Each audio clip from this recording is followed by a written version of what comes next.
Astronomers in 1996 attempted to do something extraordinary. They pointed the Hubble Space Telescope into a part of the sky that seemed utterly empty, a patch devoid of any planets, stars, and galaxies. This area was close to the Big Dipper, a very familiar constellation, and the patch of sky was no bigger than a grain of sand held out at arm's length. This was a somewhat risky move by the scientists.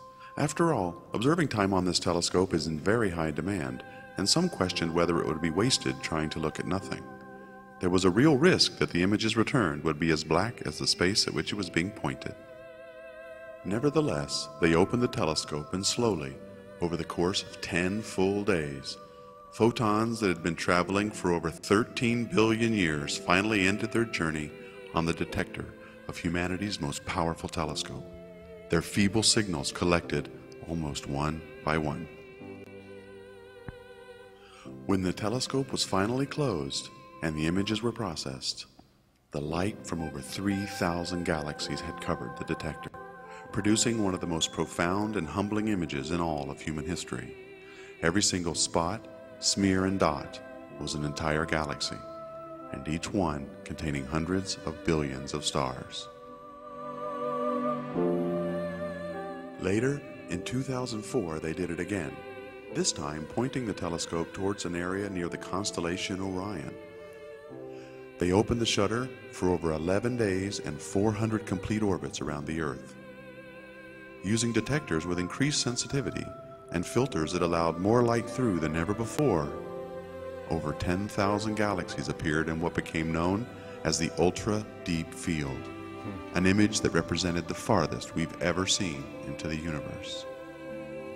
The photons from these galaxies left when the universe was only 500 million years old, and 13 billion years later, they end their long journey as a small blip on a telescope CCD. These galaxies, while standing absolutely still, are racing away from us, in some cases, faster than the speed of light.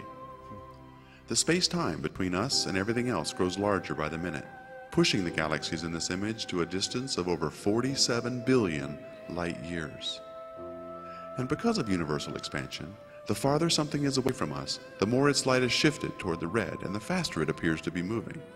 Edwin Hubble himself discovered this by measuring the redshift of many galaxies, and it's a measure of not only speed, but distance as well.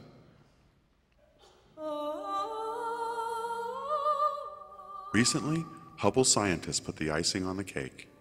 Using the measured redshifts of all the galaxies inside the image, they made a 3D model of the ultra-deep field. This is how it looks when we apply the distances of the galaxies in the most important image ever taken. There are over 100 billion galaxies in the universe. Simply saying that number doesn't really mean much to us because it doesn't provide any context. Our brains have no way to accurately put that in any meaningful perspective. When we look at this image, however, and think about the context of how it was made, and really understand what it means, we instantly gain the perspective and cannot help but be forever changed by it. We pointed the most powerful telescope ever built by human beings at absolutely nothing, for no other reason than because we were curious, and discovered that we occupy a very tiny place in the heavens.